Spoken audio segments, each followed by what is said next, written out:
Nakita ko na naman tumataas ang tubig sa aming lugar.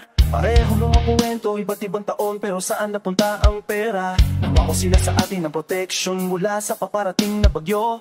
Ngunit bawat panahon ay nagdadala ng baha na lumulunod sa aming maliit na bayan. Pinapanood ko mga suwit na hinangade ang mundo. Sa likod ng kanilang mga pinto na pisinabang nag-iimpake kanilang mga pamilya at patungo sa mas mataas na palapag na nagdanaan ng mga dokumento na tapos na ang mga sundukan, pero walang itinatayo anuman, purong wala na ng mga pangangako na tatangay ng paraputek. Sinubukan ang pinsan ko na sabihin na totoo, inatakot na mo talaga na roon. Ngayon nakatingin na sa likod ng mga tao sa mga pinagbantaan nila ang kanyang tabahong sinabing magpaputi tumahimik na siya, pero marumi pero ay palaging nakakakot at para makarating sa tibo.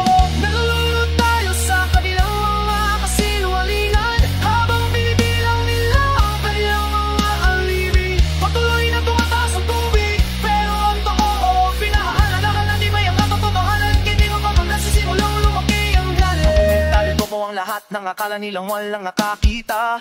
Mga larawan ng mga kontrata at pabayad na walang kapintasan. Mga porsyento nawawala mula sa mga proyektong kailangan natin, habang itinatanim ng mga politiko ang kanilang pera tulad ng di natangay ang bahay ng kapitbahay ko sa ikatong pagkataon ngayong tao. Kahit papaano ang bangka na kontratista ay napakalinaw. Nakikita ko sa simbahan tuwing linggo na umaga at papapag na pinapala, habang natutulog ang mga pamilya sa mga nuwan ng mga nawala ng tiraha.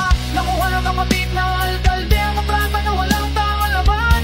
Bago pa lang ang kumpanya niya na pulang magdama, pero lahat ay nagkukumari on ang lahat. Ang mga papatuloy ito pag ang mga tagulan ay nagdadala parehong lumang suliranin. Nalulunod tayo sa kanilang mga kasinungalingan habang binibilang nila ang kanilang mga alibi. Patuloy na tumataas ang tubig, pero ang totoo pinahalagaan natin ay ang katotohanan at di mapatong sisimula lumaki ang balik.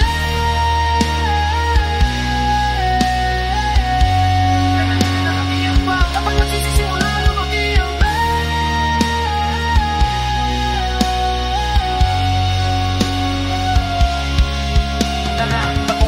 na nag-iiyab sa aking dibdib kapag nakakakita ako ng basura. Sa mga mapakunang nilayong panatilihing ligtas ang ating komunidad. Akala boto o kayo, kala nila hindi tayo kailanman makakaintindi, pero mabasa natin na pagitan ng mga linya kanilang pinlano. Tinatanong ako naman na to kung bakit umiyak ang mga tao kapag umuo